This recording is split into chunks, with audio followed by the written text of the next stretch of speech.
بسم اللہ الرحمن الرحیم۔ محترم احباب، جب کسی بیمار کی، کسی مریض کی عیادت کے لیے جائیں تو اس کے لیے چند آداب ہیں یا اس کے لیے کچھ ایسی دعائیں ہیں جو نبی کریم صلی اللہ علیہ وسلم سے ثابت ہیں۔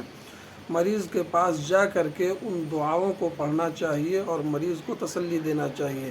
مثال کے طور پر اللہ کے نبی صلی اللہ علیہ وسلم نے فرمایا کہ جو شخص اپنے مسلمان بھائی کی تیمارداری کے لیے جاتا ہے اور اس کے داہنے طرف یا اس کے سر کے پاس بیٹھ کر کے 7 مرتبہ یہ دعا پڑھتا ہے تو اللہ تبارک و تعالیٰ اسے شفا یاب کر دیتا ہے، الا یہ کہ اس کی موت ہی ہو۔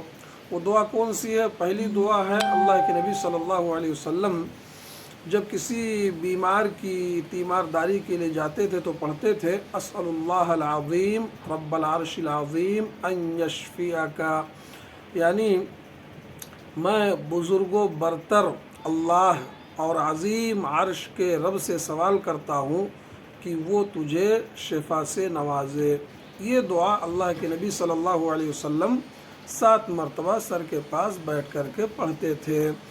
تو اس سے پتہ چلتا ہے کہ آدمی تیمارداری کے لیے جائے، کسی مریض کی عیادت کے لیے جائے تو اس دعا کو 7 مرتبہ پڑھ کر کے دم کرنا چاہیے۔ ہر مسلمان کو چاہیے کہ دعا کو یاد کرے۔ اسی طرح سے دوسری دعا اللہ کے نبی صلی اللہ علیہ وسلم جو پڑھتے تھے، رسول اللہ صلی اللہ علیہ وسلم ایک اعرابی شخص کی تیمارداری کے لیے پہنچے تو آپ نے پہنچ کر کے اس کے لیے دعا کی، لا باس طہور انشاء اللہ، کوئی حرج نہیں ہے، غم نہ کرو، اگر اللہ تعالیٰ نے چاہا تو یہی بیماری تجھے گناہوں سے پاک کرنے والی ہے۔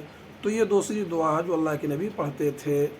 تیسری دعا جو اللہ کے نبی صلی اللہ علیہ وسلم سے ثابت ہے، یعنی مریض کی تیمارداری کے لیے جب جاتے تھے جو تیسری دعا پڑھتے تھے، وہ اس کے سلسلے میں سیدہ ام عائشہ صدیقہ رضی اللہ تعالیٰ عنہ بیان کرتی ہیں کہ اللہ کے رسول صلی اللہ علیہ وسلم 7 مرتبہ پڑھ کر کے دم کرتے تھے، اذهب الباس رب الباس واشف انت الشافی لا شفاء الا شفاؤک شفاء لا یغادر سقما۔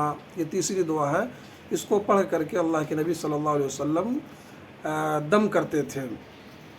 اسی طرح سے چوتھی دعا کے سلسلے میں اللہ کے نبی صلی اللہ علیہ وسلم نے فرمایا کہ جب کوئی مسلمان کسی مصیبت میں، پریشانی میں، غم میں ہو تو وہ پڑھے، انا للہ و انا الیہ راجعون اللہم اجرنی فی مصیبتی واخلف لی خیرا منہا۔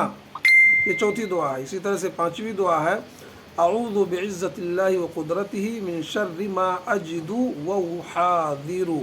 اس دعا کے سلسلے میں صحیح مسلم کی روایت موجود ہے کہ آدمی اس دعا کو پڑھنے سے پہلے 3 مرتبہ بسم اللہ بسم اللہ بسم اللہ کہے، اس کے بعد اعوذ بعزت اللہ و قدرتہ من شر ما اجد و احاذر 7 مرتبہ پڑھے، اور جہاں جسم میں درد ہو اپنا دایاں ہاتھ رکھ دے، دایاں ہاتھ رکھ کر کے 7 مرتبہ اس دعا کو پڑھے گا، دم کرے گا تو انشاءاللہ اس کو جو ہے شفا مل جائے گی۔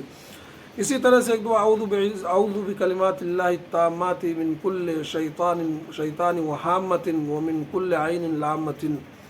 اس طرح سے بہت ساری دعائیں ہیں، مثلا ایک دعا، بسم اللہ ارقیک من کل شیء یؤذیک من شر کل نفس او عین حاسد اللہ یشفیک بسم اللہ ارقیک۔